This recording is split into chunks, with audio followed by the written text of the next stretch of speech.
Donc, on va essayer ce soir de réfléchir. Alors, j'ai intitulé le sujet de manière un peu provocatrice, religieux et assimilé. Et c'est intéressant parce que des personnes m'ont envoyé des messages en disant « Vous ne pensez pas que le terme le plus adéquat, c'est intégré ?» Et donc, ça m'a bien prouvé qu'en vérité, ça n'a rien de péjoratif. Les gens n'avaient pas du tout compris ce que je voulais dire dans mon titre.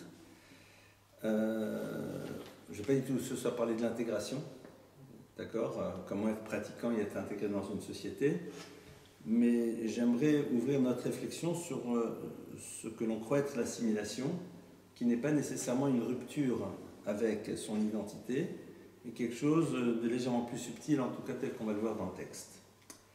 Alors, le point de départ, bien sûr, de notre réflexion est dans notre paracha. Donc rappelons un petit peu le contexte. Donc, nous avons notre ancêtre Yaakov qui a fui son frère qui veut le tuer. D'accord? Suite à cette fuite, il s'est retrouvé donc chez quelqu'un qui va devenir son beau-père, le père donc de Rachel et Léa. Il va avoir avec elle des enfants. Ça va mal se passer avec son beau-père aussi. Il va prendre la fuite. Son beau-père va le poursuivre. Et puis, en fin de compte, il y a une forme de pacte qui est mis en place en eux, c'est-à-dire dans la série « Je te respecte, tu me respectes ». Chacun va dans son histoire et c'est bon. Mais rappelons-nous donc que Yaakov est toujours en fuite. Alors, ça fait quelques bonnes années, hein. Ça fait longtemps que cette histoire de bénédiction que son frère lui reproche d'avoir prise a eu lieu, mais néanmoins, nous nous rappelons que son frère, Esav, avait dit qu'un jour il tuerait son frère. Il dit, la vie, quand mon père disparaîtra, Varga et Yaakov, je tuerai mon frère Yaakov. Et donc, il est toujours dans ce doute, parce que même si ça fait des années et des années qu'il n'a pas revu son frère, mais est-ce que son frère a toujours ses velléités de le détruire? Ça, c'est donc un petit peu le cadre. Et il faut comprendre que ce désir qu'a ce frère, et on va arriver tout de suite à cette rencontre et pénétrer notre sujet, il est très intéressant parce que son frère veut le tuer, alors que le tuer ne sert à rien a priori. Ça sert à quoi de tuer ce frère qui a reçu ses bénédictions? Jacob a reçu les bénédictions, tu vas le tuer, et donc? Est-ce que pour autant que les bénédictions qu'il a reçues, c'est toi qui vas les recevoir? Non. Ton père Isaac a béni ton frère Jacob. Après, toi, tu viens, tu dis, il m'a pris mes bénédictions. Isaac va quand même te bénir. Il te donnera des vraies bénédictions. Il te souhaitera de la réussite. Enfin, dans pas mal de domaines, quoi. Donc, on peut comprendre qu'à la limite, tu étais énervé. Tu dis, ouais, j'en ai marre, je vais le tuer. Mais quel intérêt de le tuer, si ce n'est une forme de vengeance de bas étage, puisque de toute façon, ça ne changera rien. Yitzhak a donné à Yaakov ses bénédictions, ça y est. Et si Yaakov disparaît, elles ne vont pas te retomber dessus, ces bénédictions. Toi, tu en as eu d'autres. Elle n'aura pas lieu. Alors, c'est vrai, mais pourquoi ça le dérange tellement? Car la question est de savoir, alors à la limite, parce qu'elle lui revenait. Ça le dérange, oui, mais ok.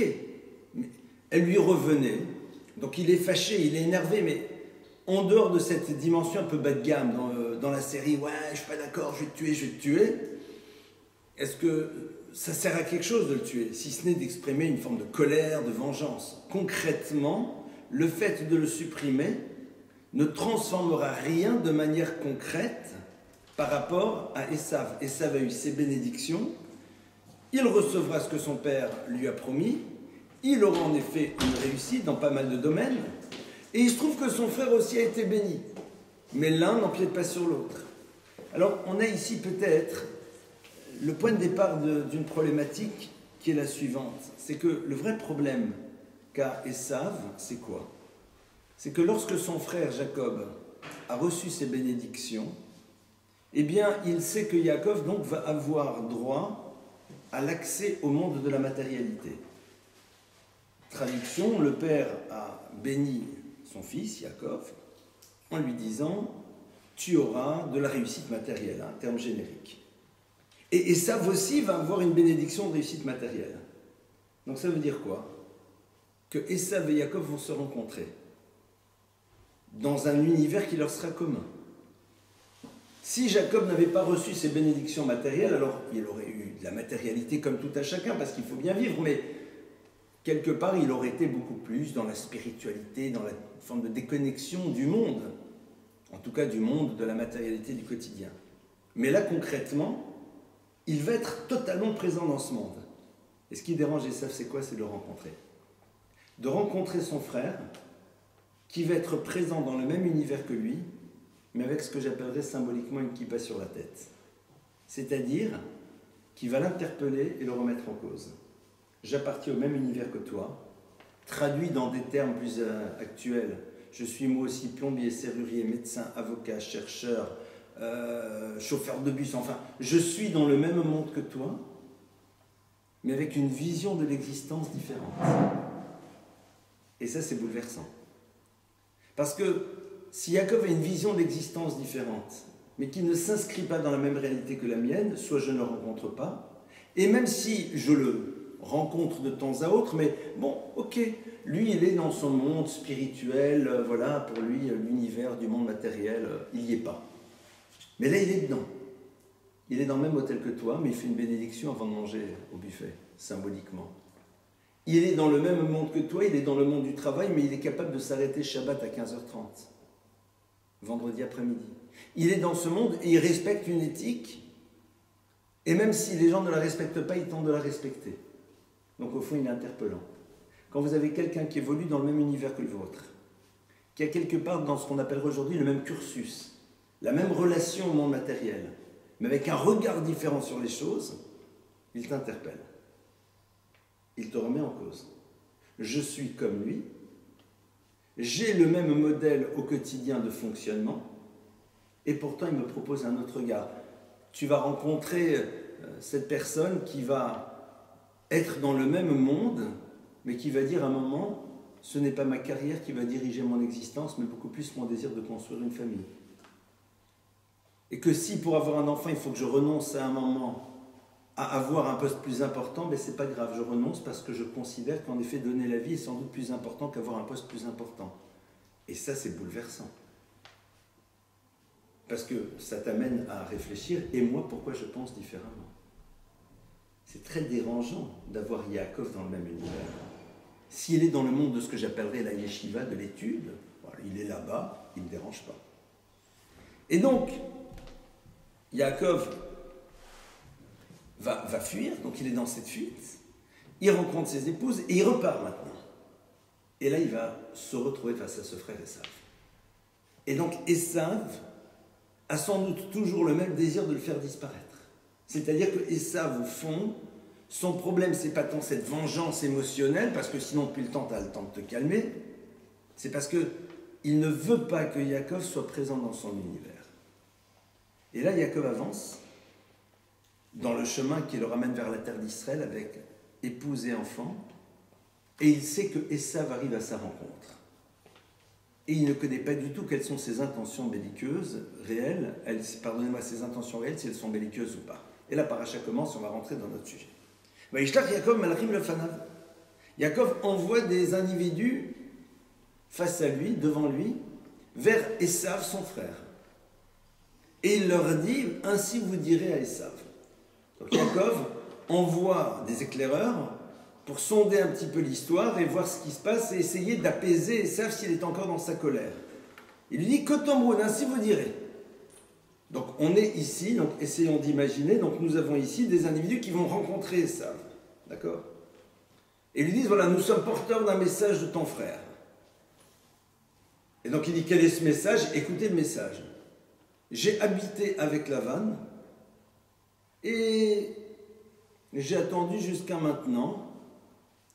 J'ai eu, c'est vrai, du bétail, toutes sortes de choses, mais je t'offre des cadeaux. Je vais t'offrir toutes sortes de cadeaux pour trouver grâce à tes yeux. Bon, le message a l'air d'être plus ou moins cohérent. Il lui raconte, voilà d'où j'arrive, et c'est vrai que j'ai une forme de réussite, mais je veux trouver grâce à tes yeux, en deux mots, je veux faire la paix avec toi, donc tiens, voilà toutes sortes de présents.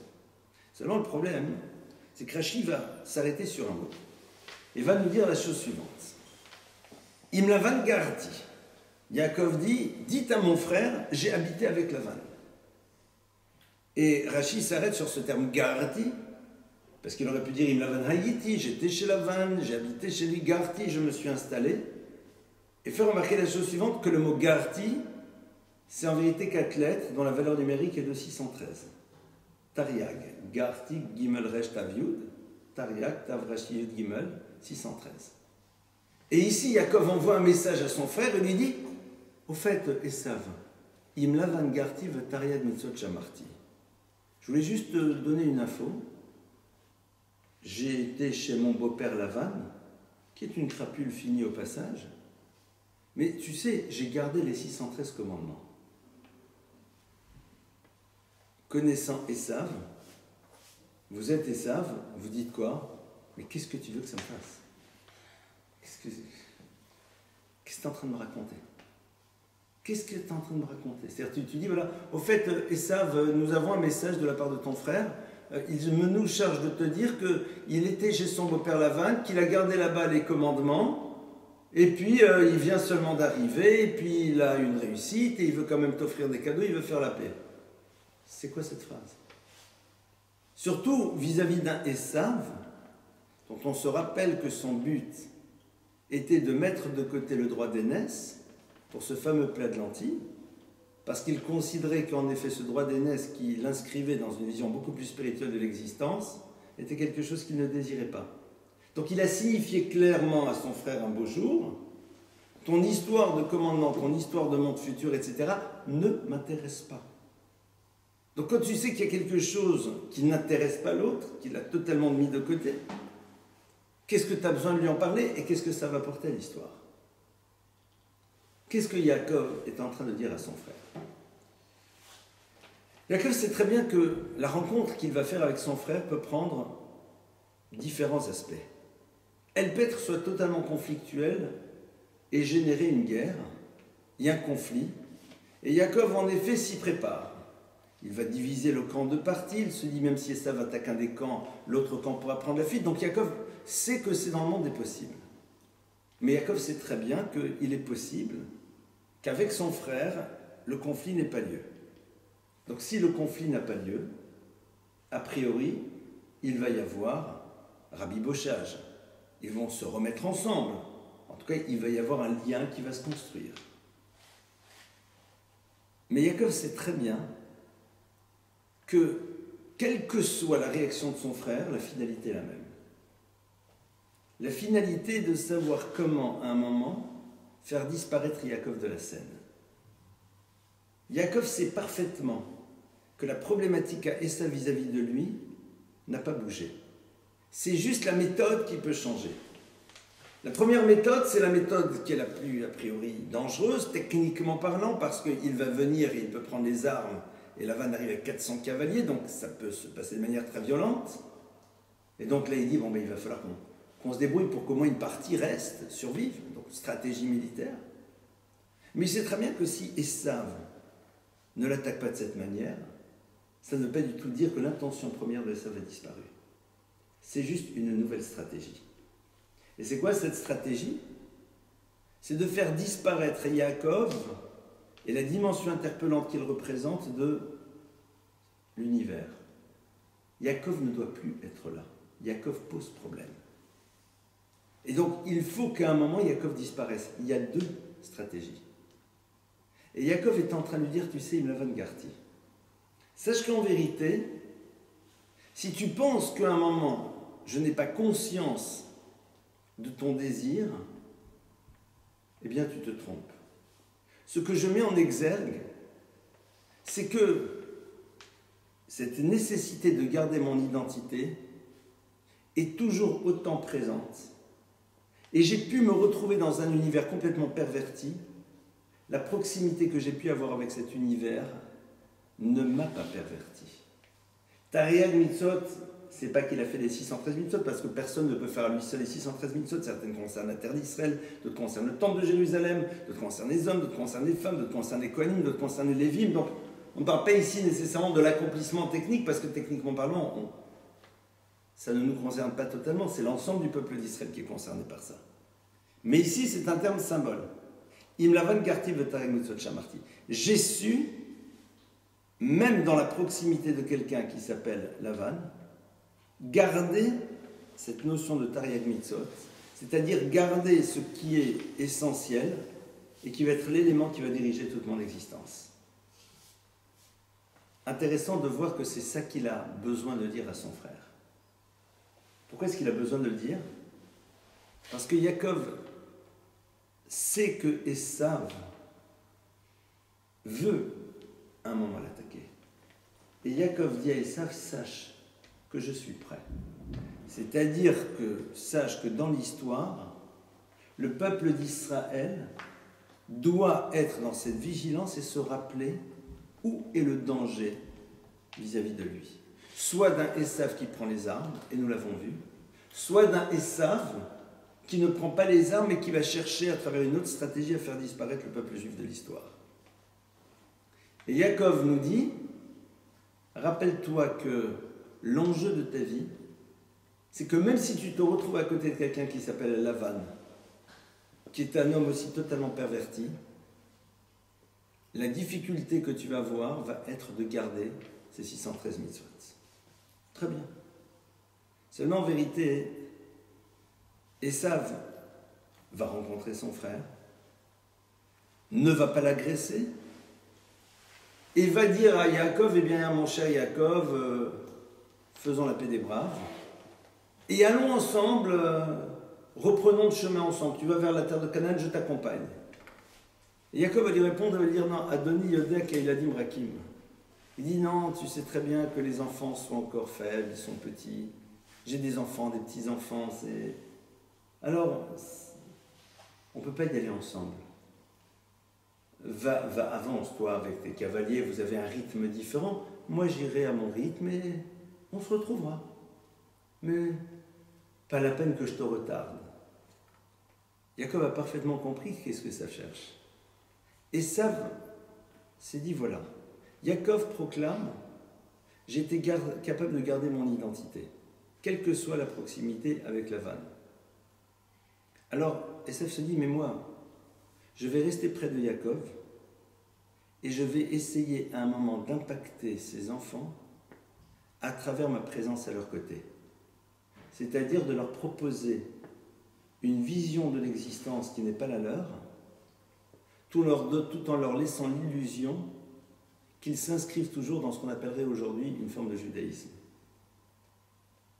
C'est-à-dire être religieux et assimilé. C'est-à-dire quoi être religieux et assimilé? C'est-à-dire être dans un rapport au rituel qui nous donne l'impression que nous sommes connectés à notre identité, alors qu'au fond, nous sommes au quotidien dans la proximité de Esav, qui nous propose son regard sur l'existence. Et ça, c'est quelque chose de beaucoup plus dangereux. Parce que lorsque l'individu sait qu'il n'est plus connecté à son identité, ou que cette connexion est de plus en plus fragile, que le rapport qu'il a à sa judaïté, pour reprendre des termes un peu plus religieux, c'est juste je fais encore Kippour et éventuellement je mange des matzot à Pessah.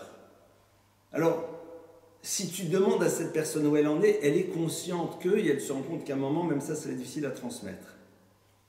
Donc paradoxalement, il y a une possibilité qu'à un moment, elle se réinterroge.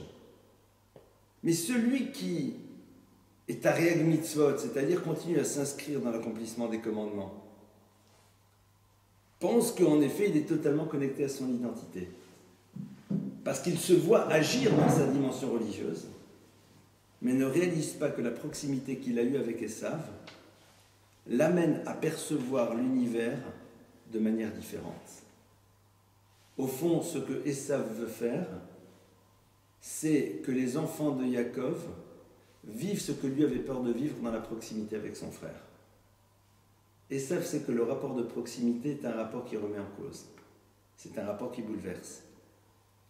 Quand Yaakov avance avec ses enfants, il sait très bien qu'avec Yaakov, il ne peut rien faire. Mais Yaakov a des enfants.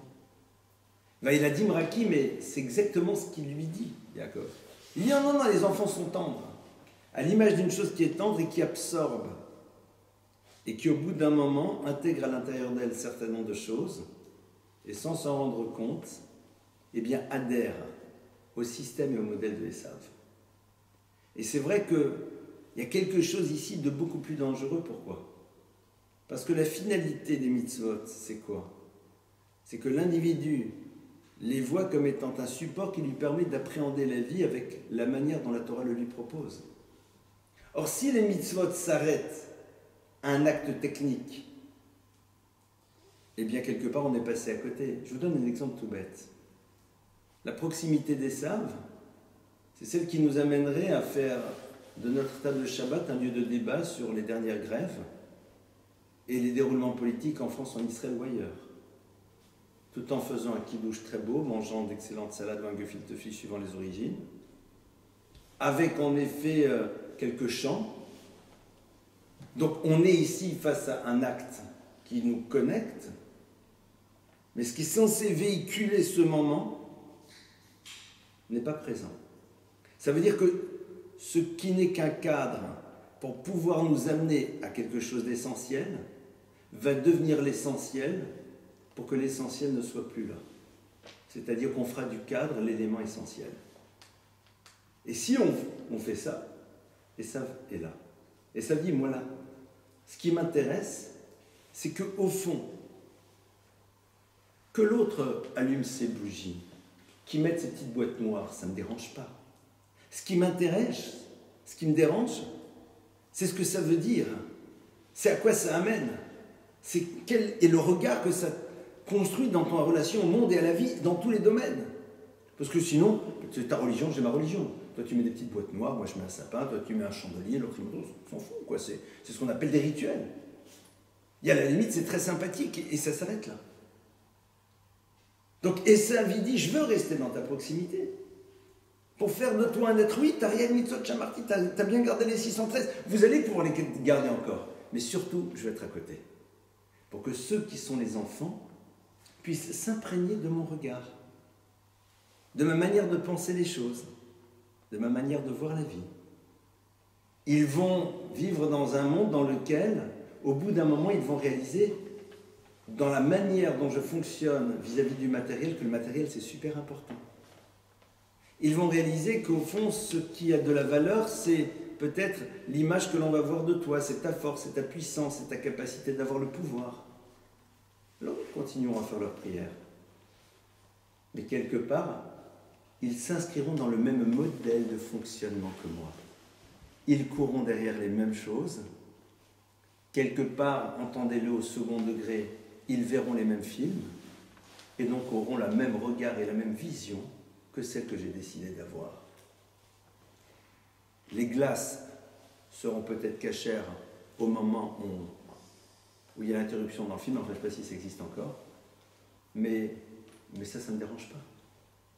Parce que derrière ça, la dimension essentielle sera perdue. Et Yaakov, donc, va refuser. Yaakov a complètement refusé, parce que Yaakov s'est rendu compte, alors qu'en vérité, c'est une proposition mais très chaleureuse que tu devrais accepter. Esav, il t'en veut, et il y a de bonnes raisons qu'il puisse t'en vouloir quand même. Il y a l'histoire de la vente du droit d'aînesse, il y a la notion de bénédiction, etc., etc. Regarde comment Esav s'est dépassé. Esav a décidé, eh bien non, c'est pas grave, pardon, peace and love, c'est pas grave, tout ira bien, viens, allez, viens, on est ensemble. Vous imaginez, dans le contexte actuel, c'est-à-dire que l'autre te tend la main, l'autre te dit, c'est fond, on fait table rase du passé, et viens, on avance ensemble, on est ensemble, et toi tu dis, non, même pas en rêve. C'est qui l'intolérant?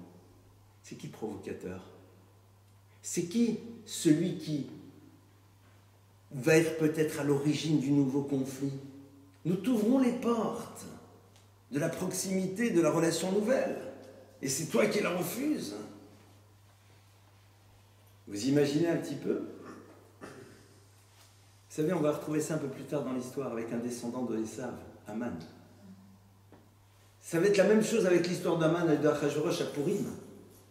Lorsqu'ils vont dire, mais venez, nous nous invitons au festin royal, enfin c'est extraordinaire, c'est open bar, ça y est, venez, c'est pour tout le monde.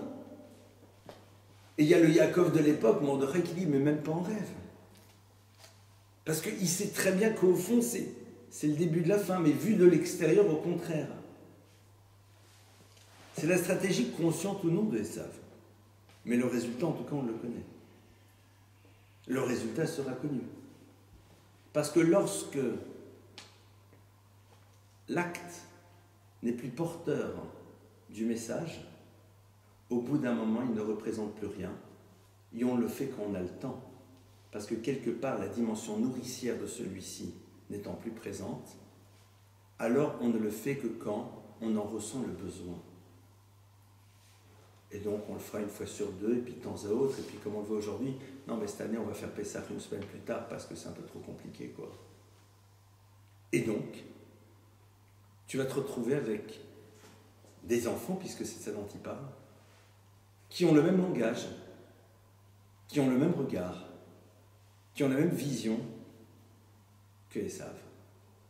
Et regardez aujourd'hui, quand vous entendez un garçon parler des filles ou le contraire, est-ce qu'on l'entend exprimer sa vision des choses telle que la Torah nous la propose? Non. On parle des choses de la même manière que le monde qui est autour de nous. Mais on fait une bénédiction avant de manger son pain. Mais c'est le même regard. Tu prendrais cet individu, tu lui enlèverais sa dimension juive, en dehors de la partie rituelle, il dirait la même chose. Quand on parle sur nos études, quand on parle sur la réussite, quand on parle sur tout cela, ben je peux m'appeler Abraham ou Christian, ça risque d'être la même chose. Et ça n'a rien de péjoratif. Donc au fond, c'est le même regard, c'est la même vision, c'est la même ambition, c'est... Voilà. Ah non, je ne vais pas me marier maintenant, il ne faut pas exagérer, je vais encore faire ma vie. Mais ça, c'est ça. Je ne dis pas c'est bien, c'est mal, on ne va même pas rentrer là-dedans. Mais c'est quoi la vision juive de ça? Et pire que ça, c'est que comme tu es à ce moment-là dans une démarche de pratique, donc tu es persuadé que tu t'inscris en vérité dans quelque chose de profondément juif à l'intérieur de ta vie. Alors qu'en vérité, l'essentiel n'est plus présent. Ça, c'est ce qui est en train de se jouer à l'intérieur de cette paracha.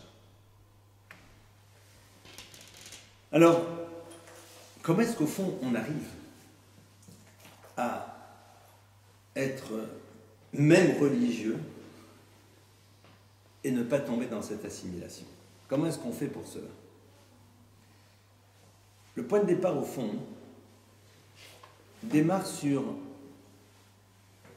la capacité de ne pas avoir besoin d'être reconnu par les univers dans lesquels nous sommes, c'est-à-dire de ne pas avoir peur d'être des incompris et de ne pas avoir peur d'être accusés d'être ceux qui refusent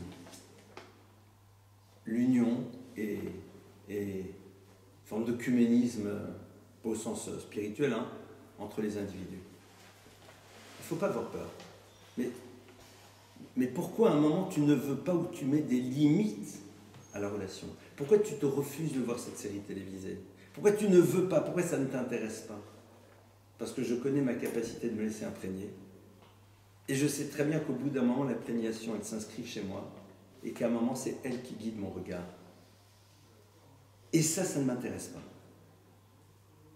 Et là, à ce moment-là, tu as un doigt qui se tourne vers toi et qui dit, mais si tu as besoin de prendre de la distance, c'est qu'au fond, soit tu méprises notre vision du monde, soit tu n'es pas suffisamment construit dans la tienne pour te confronter à la nôtre. Et dans le premier cas, il faut dire non, et dans le second cas, il faut dire oui. Je ne la méprise pas, mais je veux d'abord donner priorité à celle que l'on m'a transmise. Et dans le second cas, oui, je suis un être humain.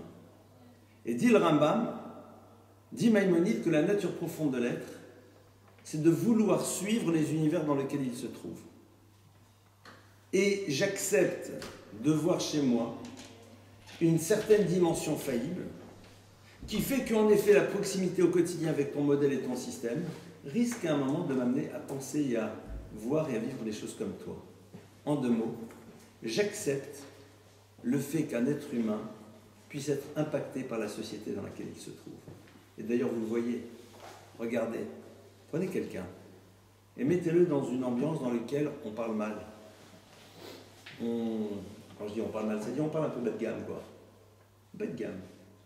Et quand quelqu'un essaye d'avoir une certaine forme d'élégance au niveau du langage, je ne parle pas d'une préciosité du langage, mais d'une certaine élégance, de ne pas utiliser certains termes, de ne pas considérer que l'argot est l'expression d'une forme d'identité forte, eh bien ces personnes-là se sont un peu exclues. Pourquoi? Parce qu'ils remettent en cause le système.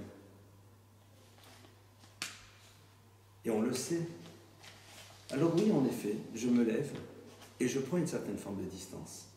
Parce que je fais le constat que quand j'y suis, au bout d'un moment, pour faire partie du groupe, je sacrifie à ce que le groupe me demande d'être.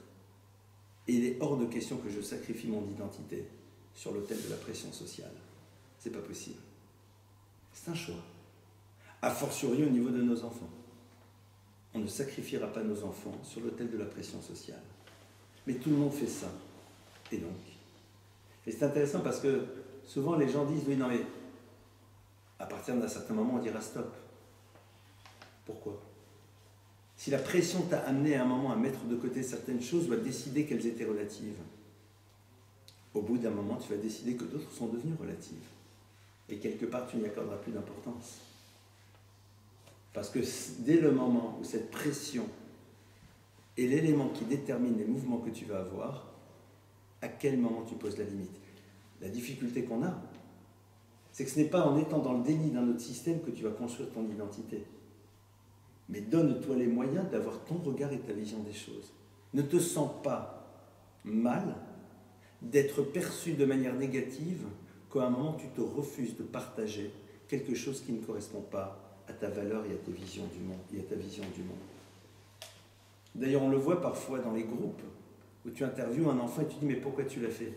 Il dit « parce que tout le monde le faisait. » « Mais pourquoi tu n'as pas dit stop ?»« Parce que tout le monde se serait moqué de moi. » « Pourquoi tu as passé le cap dans certains domaines, vous allez dire un garçon et une fille? Parce que tout le monde se moquait, disait quoi, t'as tel âge et il y a certaines choses qui n'ont pas toujours fait partie de ta vie. Donc je me sentais mal, c'est la raison pour laquelle à un moment, eh bien, j'ai mis de côté certains fondamentaux, voire j'ai décidé qu'au fond c'était moi qui n'avais rien compris, pour me sentir moins coupable de trahir. Dommage. Dommage. Et ça, il y a quelque chose de très subtil ici. Et c'est vrai que je pense que c'est un discours qui n'est pas simple à entendre, parce qu'il demande à quelqu'un de savoir se positionner clairement et de savoir à un moment créer une vision qui est la sienne, qui est sous-tendue par les valeurs qui sont les siennes, et de ne pas avoir peur d'être dans une certaine forme de solitude, et de voir dans le déni que l'on aura de ce qu'il est, l'expression sans doute d'une vérité qu'il est en train de véhiculer. Parce que si tu as besoin d'être dans le déni et le mépris de ce que je véhicule, c'est que sans doute il y a ici quelque chose qui est une forme de parcelle de vérité. Et ça, c'est quelque chose qu'on doit garder. Parce que dans l'absolu, si cette dimension de vérité n'était pas présente, ma démarche ne dérangerait pas. Dans un monde qui se veut être pluriel et tolérant, il est curieux de voir que dans le système, lorsque l'individu veut s'inscrire de manière différente, s'il ne tire pas vers le bas, dans ce cas-là, on le refuse. Si cette différence est une forme d'autorisation à nous aussi aller plus bas, au contraire, on l'accueille. Parce que merci de nous ouvrir une porte que nous n'avons pas eu le courage d'ouvrir. Celui qui dit « Allez, nous allons encore passer une barrière, mais dans le sens du bas », n'est pas exclu du groupe de manière générale, ou fort rarement, parce que le groupe voit en lui une ouverture qui lui permettra à son tour de le suivre. Mais lorsque tu fermes des barrières, pour montrer que tu peux avoir une forme d'exigence par rapport à toi-même, tu deviens insupportable. C'est ce qu'on appelle la tolérance à géométrie variable. L'acceptation de celui qui, dans son modèle de fonctionnement, nous autorise à jouer bas de gamme, et le refus d'être face à celui qui, dans son désir de fermer certaines portes, eh bien, nous invite à avoir peut-être une nouvelle exigence par rapport à nous-mêmes. C'est très caractéristique. C'est-à-dire aller en boîte, Alors, même si j'utilise des exemples un peu voilà, bruts de décoffrage, celui qui a décidé que maintenant on va pouvoir boire une deuxième bouteille, même si ça part dans tous les sens, en dehors du fait qu'on ne lui demandera pas de conduire la voiture, why not? Celui qui nous interpelle et nous dit « Mais avons-nous besoin de boire pour nous sentir bien dans la relation les uns avec les autres ?» En dehors de quelques individualités qui peut-être auront envie d'être à l'écoute de cette parole qui dit « Mais il y a peut-être une autre manière de se sentir profondément joyeux que d'être assommé par des décibels et être dans l'expression d'une animalité », la plupart du temps, celui-ci sera vécu comme étant le trouble-fête, le rabat-joie, celui qui n'a pas sa place. Pourtant, il a une attitude différente à l'image de l'autre. Mais lui nous invite à aller vers le haut. Et c'est ça, être assimilé. Être assimilé, tout en étant religieux, c'est-à-dire en étant dans une pratique technique, c'est quand justement nous ne sommes pas dans cette vigilance et dans cette réflexion par rapport à cela. Ça, c'est ce que Yaakov donc nous invite à faire. De manière concrète, comment est-ce qu'on réussit à installer ça à l'intérieur de notre vie? Comment est-ce qu'on peut travailler sur ce point-là? Et c'est le dernier point que je voudrais soulever avec vous. Comment est-ce qu'on arrive à faire cela? Ça commence très tôt, en vérité. L'idée, c'est de démarrer dès que l'enfant est jeune à ne pas avoir peur du regard de l'autre, à ne pas sans arrêt être dans le besoin de la validation par l'autre. C'est-à-dire apprendre à un enfant à être fier de ce qu'il est et de ce qu'il fait, parce que tout simplement, c'est quelque chose de vrai. Ne pas être sans arrêt dans le besoin d'être applaudi. Ne pas besoin d'être dans l'attente que, à travers ce que les autres disent de nous, alors brusquement on se sent rassuré sur la justesse de notre message. Il y a des gens qui disent, vous vous rendez compte, il y a même des psychologues qui ont dit que le Shabbat c'était super. Ça me fait très plaisir d'entendre, mais je n'ai pas besoin de toi. Alors, j'ai rien contre, hein. Quelque part, dire, il y a quelqu'un d'extérieur qui dit, vous savez ce que vous faites, c'est bien. Ah, ça me rassure. Alors, je suis content de l'entendre, c'est sympathique. Mais si j'ai besoin d'aller pêcher chez l'autre quelque chose qui me rassure sur le bien fondé de ma démarche, c'est qu'au fond, à un moment, je n'ai jamais réfléchi sur le bien fondé de celle-ci. Les gens disent, au fond, c'est très bien parce que... Non. J'ai une conviction qui s'est construite, qui s'est élaborée, à travers une transmission, à travers une étude, à travers un savoir, à travers un vécu. Et c'est vrai qu'elle peut être corroborée par l'univers dans lequel je suis, why not? Ça peut pour certains être la porte qui va les ouvrir à les explorer, parce que quand c'est quelqu'un qui est à l'extérieur qui te dit que ce que tu fais c'est pas mal, alors les gens ça les rassure. Mais moi je ne dois pas en avoir besoin. Pour cela, il n'y a qu'une solution, c'est être dans l'étude. Lorsque l'on rentre dans l'étude, et lorsque l'on découvre la profondeur du message dans tous les domaines, au plus profond de nous-mêmes, nous sommes dans un ressenti profond qui nous donne la force d'être dans la continuité malgré la difficulté et malgré le fait que parfois on nous met de côté. Son nom me vient un instant, c'est un peu Viktor Frankl, avec la logothérapie. Viktor Frankl, qui est un contemporain de Freud, qui lui quand même va avoir une vision légèrement différente, la thérapie par le sens, en donnant du sens, qui survit à Auschwitz, et qui explique qu'il a survécu à Auschwitz parce qu'il a donné du sens, qu'il a essayé de donner du sens aux événements. Et qui pendant tout un moment avait sa théorie mise de côté parce que tout simplement il y avait un certain nombre d'archétypes qui faisaient que c'était la vision freudienne, exclusivement freudienne, qui devait avoir cours et rien d'autre. Et qui a tenu bon, même si c'était difficile, même s'il a failli abandonner. Parce qu'au plus profond de lui-même, cette conviction était établie. Mais c'est pas simple d'être dans la continuité d'une démarche quand autour de vous, ceux que cette démarche dérange, n'arrivent pas à la détruire à travers une démarche intellectuelle, alors utilise le besoin que l'on a d'être accepté par la société pour nous obliger à y renoncer. Il y a quelque chose de pitoyable que de ne pas s'attaquer intellectuellement à la démarche de l'autre parce qu'on s'en sent incapable et utiliser une stratégie psychologique pour l'amener à s'en séparer.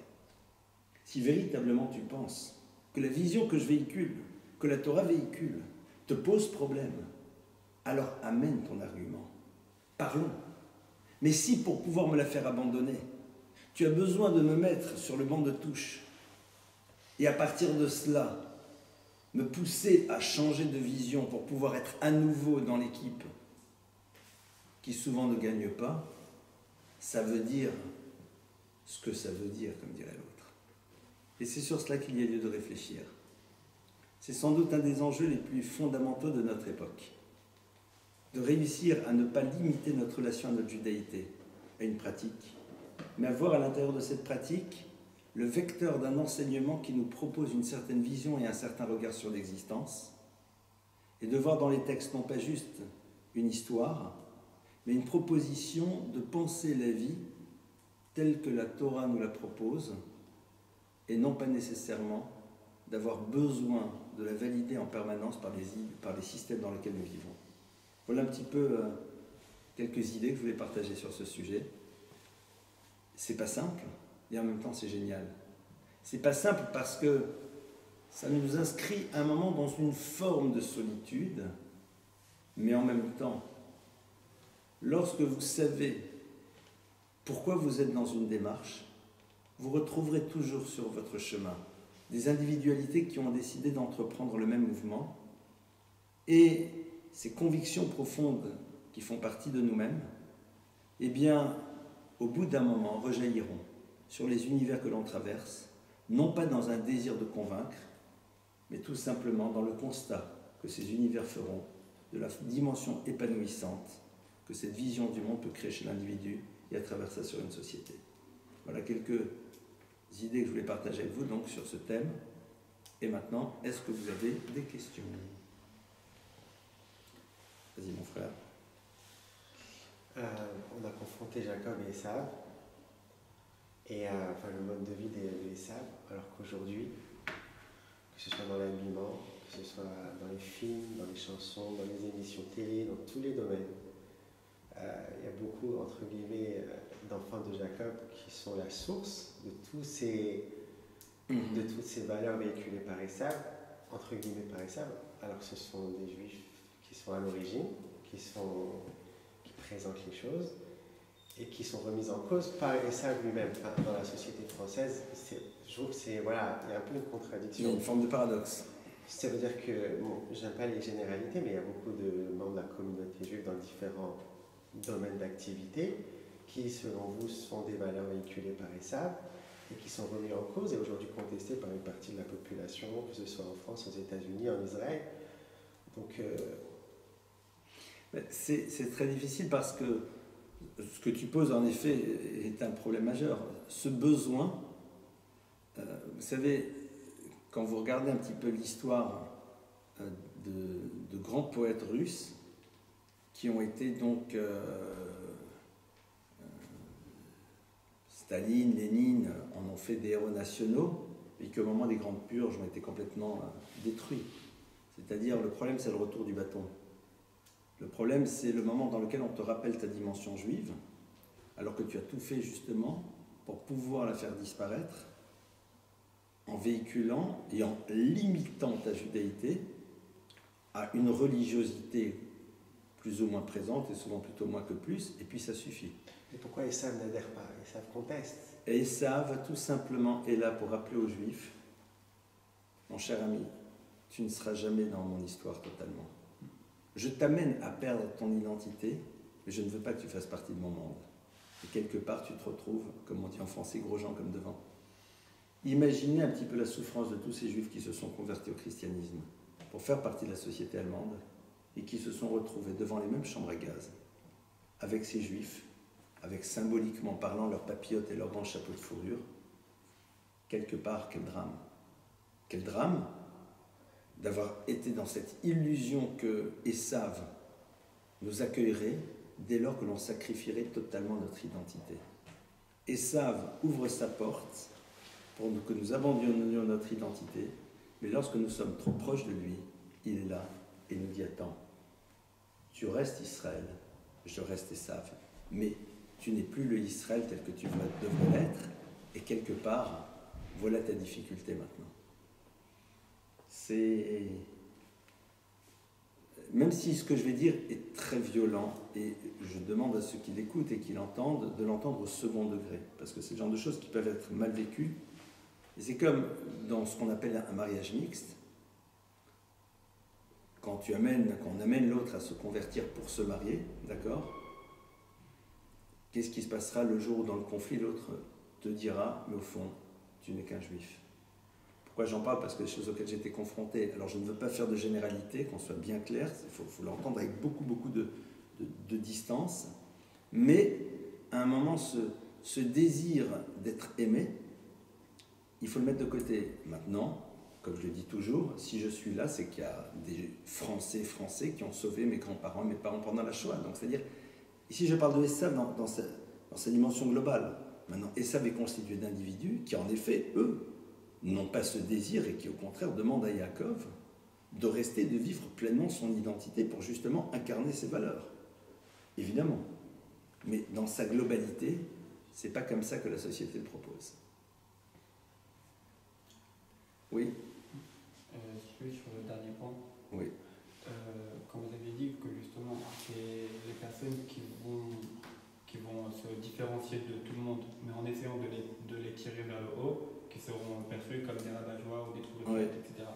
Mais on ne pourrait pas aussi tomber alors dans l'illusion que parce qu'on essaye de faire quelque chose qui semble être mieux que les autres et qu'on est le seul à vouloir le faire, que c'est ça la vérité, alors que des fois pas du tout. Alors, tu as raison, on n'est pas ici dans un désir de proclamation identitaire à travers notre différence. Il y a des personnes qui disent non, nous on est différents et c'est une manière pour eux de se faire exister. Évidemment qu'on n'est pas. Si on est là, on n'a rien compris. Comment faire la différence? La différence, c'est que tu essayes d'avancer suivant ce que la Torah te propose dans une manière d'appréhender, de penser le monde, à travers la manière dont tu comprends, tu réfléchis, etc. Mais tu n'es pas là pour être donneur de leçons et tu n'es pas là pour te sentir grand en étant dans le déni des autres. Et c'est pour cela que l'ouverture au monde, elle doit rester. Mais tu ne sacrifies pas un moment ta vision pour pouvoir être accepté. À nous de savoir justement quelles sont les choses fondamentales qu'on peut sacrifier, quelles sont les choses qui ont lieu d'être modulées parce qu'on fait partie d'une société. C'est ça tout l'enjeu. C'est ça tout l'enjeu. Parce que si j'existe en me sentant différent, j'ai besoin que l'autre ne soit pas pour être, donc je ne suis jamais. Et ça, c'est le danger, évidemment. Et je dirais que c'est la manière la plus économique d'avoir l'impression d'exister, mais qui est tout sauf une existence, quoi. Autre question, oui. Ouais, une question. Vous avez dit, le premier truc, c'est d'apprendre à un enfant d'être fier de ce qu'il est et de ne pas attendre l'approbation des autres. Sauf qu'à un enfant, on lui demande d'attendre l'approbation de ses parents. On va lui dire... Un enfant ne lui demande pas d'attendre l'approbation de ses parents. Un enfant va voir que ses parents sont satisfaits et comprendra à travers leur satisfaction qu'il est dans quelque chose qui est du domaine du bien et du juste. Mais c'est ce que ça va vouloir dire qui est important. C'est-à-dire si mon père sourit, si ma mère sourit, ça veut dire qu'au fond, je suis dans quelque chose qui est bon, qui est bien, qui est juste. Donc, j'intègre le fait que ça, c'est comme ça que ça doit être. C'est pas que j'ai besoin de ton bravo, parce que ton bravo, voilà, je vais kiffer ton bravo. C'est que ton bravo révèle la vérité de ce que je fais et de ce que je suis. Quand un parent va dire à un enfant « je suis fier de toi » parce que l'enfant a su partager, l'enfant, à partir de cela, va comprendre que le partage est quelque chose d'important. Et c'est cette idée-là qu'il va, par la suite, inscrire chez lui. Bon, je comprends. Après, il y a un moment donné où il faut quand même faut qu'il se rende compte qu'il n'y a plus l'approbation, qu'il n'a plus besoin de l'approbation des parents, ou qu'il n'a plus besoin d'un oui, c'est bien ou non. Il a besoin de l'amour et de l'affection de ses parents tout le temps, mais il n'a pas besoin d'être dans la recherche de l'approbation des parents pour pouvoir être dans la démarche qui est sienne si les fondamentaux ont déjà été posés. Il a besoin de leurs paroles pour les interroger sur ce qu'ils pensent de sa démarche. Mais parce que sinon, après, il rentre dans la pathologie du faire plaisir. Oui, c'est ça. Et c'est ça le drame. Et j'ai bien la pathologie. Parce que sinon, après, il risque en effet de mettre en place quelque chose qui vont lui amener cette approbation dont il a besoin. pourquoi tu en as besoin. Parce que justement, tu n'as pas conscience encore de ta valeur, mais ça c'est un autre débat dans une démarche sur l'éducation. Voilà. Merci pour votre écoute, merci pour votre présence. Et Bezrat Hashem, à la semaine prochaine.